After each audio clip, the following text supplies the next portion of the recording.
Bab 1182. Sebab akibat. Panggil orang. Saat suara kakak senior Lu turun, dia tiba-tiba mengeluarkan tombak panjang, lalu menunjuk dengan ringan ke tubuhnya. Syung. Suara tembakan tiba-tiba bergema di langit. Pada saat ini, semua orang di lapangan memandang kakak senior Lu. Jessica Guan menatap kakak senior Lu. Apakah dia ingin memanggil pria berbaju biru? Saat ini, sesosok cantik tiba-tiba melayang keluar dari tombak panjang. Itu wanita. Wanita itu mengenakan jubah putih, dengan kuncir kuda, memegang tombak panjang dan ada tatapan heroik di antara kedua alisnya.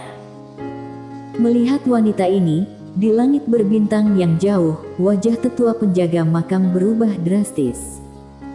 Dia mengenali wanita ini. Wanita inilah yang mengalahkannya dengan satu tembakan. Melihat wanita ini, tetua penjaga makam juga menelan air lirunya dan keringat dingin mengalir di dahinya. Kejahatan macam apa yang diciptakan oleh alam roh ini? Saat dia berbicara, dia melihat Mileye yang kerasukan di kejauhan. Sial, orang ini tidak bisa disinggung. Ketika wanita tombak panjang muncul, dua master escape setengah langkah yang bergegas menuju Mileye di kejauhan segera berhenti. Karena mereka merasakan bahayanya. Jessica Guan menatap wanita itu dengan tombak panjang, merasa gelisah di hatinya. Di kejauhan, gadis kuncir kuda menoleh untuk melihat kakak senior Lu, yang tersenyum kecut. Apakah waktunya tepat? Gadis kuncir kuda itu mendongak, menggelengkan kepalanya. Tidak. Mendengar ini, wajah kakak senior Lu menjadi gelap. Wanita di depan mengatakan ketika dia meninggalkan tubuh bayangan, dia akan keluar sendiri pada saat yang tepat. Awalnya, dia mengira sekarang adalah waktu yang tepat, tapi ternyata tidak. Hal itu mungkin sedikit serius. Gadis kuncir kuda tiba-tiba menatap Mileye di kejauhan. Ketika dia melihat Mileye, beberapa perubahan halus terjadi di matanya. Pada saat ini, Benji Guan di kejauhan tiba-tiba berkata, "Siapa kamu?" Gadis kuncir kuda memandang Benji Guan, dan saat berikutnya, dia menusuk dengan tombak. Tes. Tombak ini menembus. Sebelum Benji Guan di kejauhan sempat bereaksi, dia langsung ditusuk oleh cahaya tombak. Dalam sekejap, jiwa spiritual Benji Guan hancur total. Melihat pemandangan ini, ekspresi para master di alam spiritual berubah drastis. Wajah Jessica Guan juga memutih dalam sekejap. Kekuatan macam apa ini? Pada saat ini, Gurlo Tai, yang sedang bertarung di langit berbintang, berbalik dan pergi. Pada saat ini, wanita berkuncir kuda itu melihat ke arah Gurlo Tai. Dia tidak bergerak, hanya menikam ke depan dengan senjatanya. Saat gadis kuncir kuda menembak, mata Gurlo Tai langsung melebar. Pada saat ini, dia mencium bau kematian. Dia belum pernah sedekat ini dengan kematian. Dia ingin melawan, dan saat dia memikirkan ini, tombak telah menembus tubuhnya. Duar. Tembakan ini langsung memusnahkan jiwa-jiwa kuno. Melihat pemandangan ini, semua orang di lapangan membatu. Master Escape setengah langkah mati seketika. Setelah gadis kuncir kuda memenggal kepala Gurlo Tai dengan satu tembakan, dia mengangkat kepalanya sedikit, lalu matanya menatap Benyamin Bi. Di langit berbintang, wajah Benyamin Bi berubah drastis. Dia berhenti dengan cepat, lalu perlahan berlutut menghadap wanita berekor kuda di mata semua orang. "Maafkan aku." Setiap orang.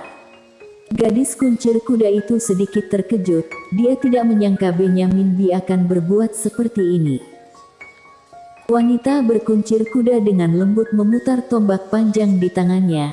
Dia ingin bergerak, tetapi dia sepertinya memikirkan sesuatu.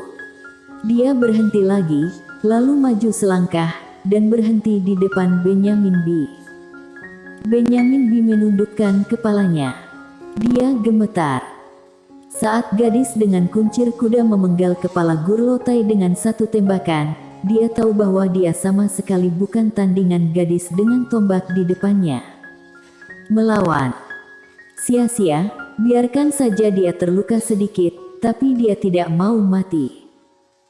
Gadis berkuncir kuda memandangi Benyamin B yang berlutut di udara di depannya. Dia menodongkan pistol ke atas kepala Benyamin B, lalu menunjuk Mileye di kejauhan. Apakah kamu merasa dirugikan dengan mengikuti dia? Benyamin B dengan cepat menggelengkan kepalanya. Tidak, aku tidak merasa dirugikan. Mulai sekarang, aku ingin menjadi pion Tuan Muda Ye. Gadis dengan kuncir kuda memandang Benyamin B dan tidak berkata apa-apa. Benyamin B dengan cepat merentangkan telapak tangannya, dan gumpalan jiwanya melayang di depan wanita berkuncir kuda. Gadis kuncir kuda itu menyingkirkan jiwanya. Pada saat ini, cahaya pedang berdarah datang dari belakangnya. Orang yang menembak adalah Mileye, yang sudah dirasuki. Gadis kuncir kuda berbalik, dia memblokir cahaya pedang berdarah dengan tembakan horizontal.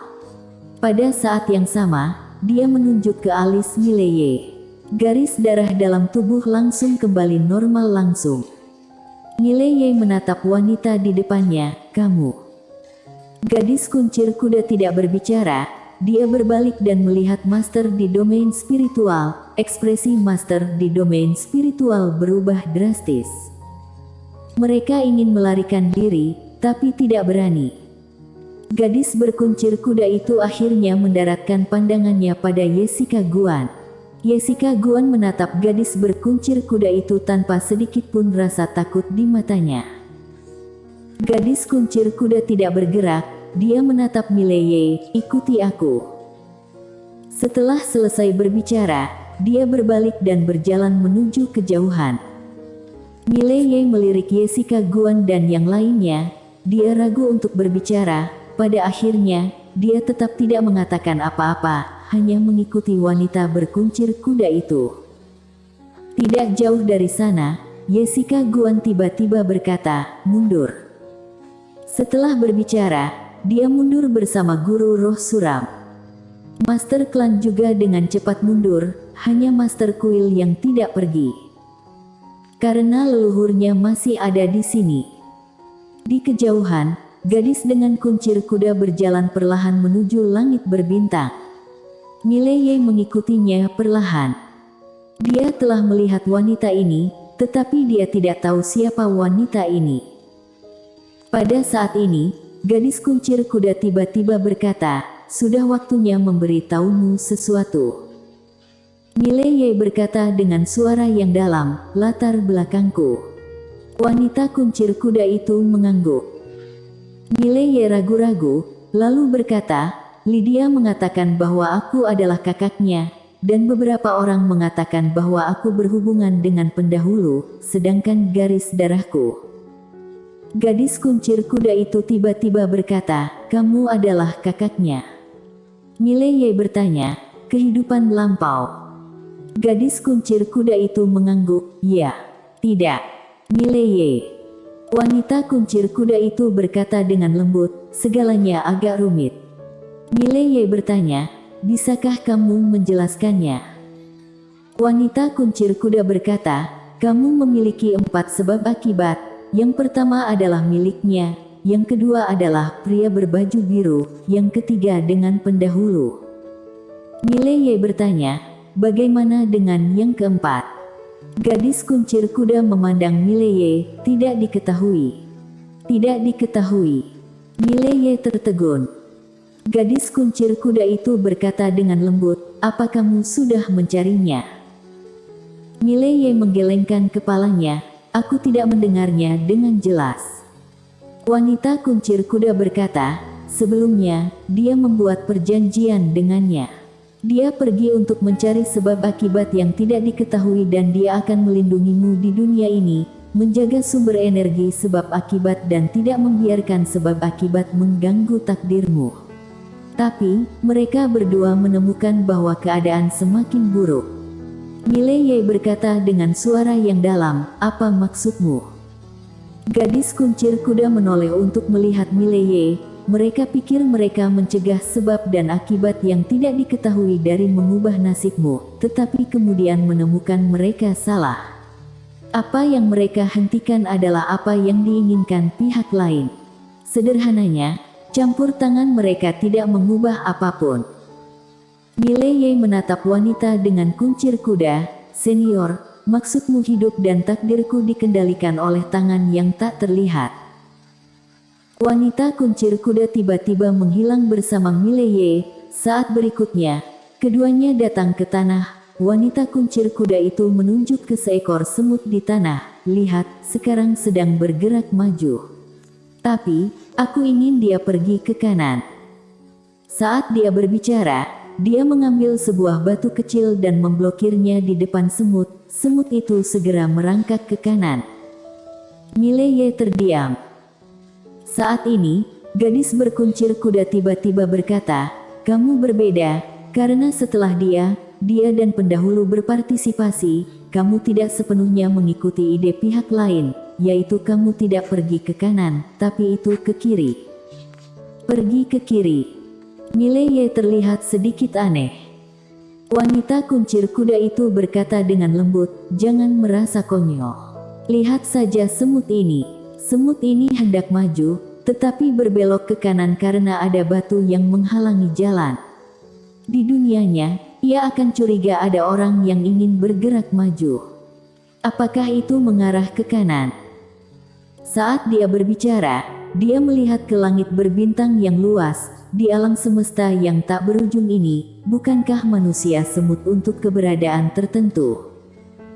Mileye tiba-tiba berkata, "Senior, akankah Lydia dan pria berbaju hijau berada dalam bahaya?"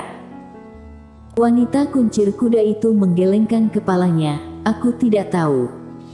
Mileye sedikit mengernyit, keberadaan yang tidak diketahui begitu kuat. Wanita kuncir kuda menunjuk ke arah semut di depannya. Apakah dia tahu bahwa musuhnya adalah eksistensi yang dapat menghancurkan dunia? Yang tidak diketahui adalah yang paling menakutkan. Mileye mengerti arti wanita kuncir kuda. Gadis kuncir kuda itu sepertinya melihat kekhawatiran Mileye, dan berkata lagi, dia sangat kuat sebelumnya, bahkan lebih kuat dari sekarang. Dia adalah orang pertama yang merasakan keberadaan pihak lain, juga bertarung secara paksa dengan pihak lain. Namun, karena kamu, dia akhirnya memilih untuk berkompromi. Keduanya sangat kuat, tidak ada sebab akibat nasib yang dapat menimpa mereka, tetapi mereka tidak berani memotong tubuhmu secara paksa. Karena ada sebab akibat begitu mau melakukan itu. Mileye bertanya, lalu. Gadis kuncir kuda memandang Mileye, "Kalau begitu kamu hampir menghilang." Mileye. Gadis kuncir kuda itu tiba-tiba berkata, "Kali ini masalahnya sangat serius." Mileye sedikit bingung, "Apa maksudmu?" Gadis berkuncir kuda memandang Mileye, "Seharusnya aku tidak muncul saat ini. Tapi, aku memang muncul saat ini. Itu membuktikan satu hal, apa yang awalnya kita pikirkan, telah berubah lagi." Salah. Saat dia berbicara, dia melihat ke kedalaman langit berbintang, dan berkata dengan lembut, "Setelah dia pergi, tidak ada yang bisa menekan alam semesta ini. Situasimu semakin berbahaya. Dan kali ini, kamu masih punya satu bencana. Awalnya aku meninggalkan tubuh bayangan ini di sini hanya untuk menghadapi malapetaka itu, tapi sekarang..." Mileye berkata dengan suara berat, "Bencana 5 dimensi." Wanita kuncir kuda itu mengangguk. Mileye terdiam. Dihitung dengan waktu, bencana 5 dimensi akan segera tiba. Gadis kuncir kuda memandang Mileye, selanjutnya, "Kamu hanya bisa menghadapinya sendirian, mereka sama-sama berharap kamu bisa keluar dari alam semesta ini sendiri." Mileye menggelengkan kepalanya dan tersenyum, "Aku adalah Mileye, aku ingin hidup sesuai dengan keinginanku sendiri." Gadis kuncir kuda tersenyum sedikit, tanpa kekuatan, kamu hanya bisa hidup secara pasif dan kamu hanya bisa hidup sesuai kenyataan yang memungkinkanmu untuk hidup. Mileye terdiam. Gadis kuncir kuda berkata dengan lembut, di dunia ini, kamu harus bertarung dengan orang-orang, dengan surga, dengan takdir. Jika kamu tidak bertarung, kamu akan mati. Bersambung.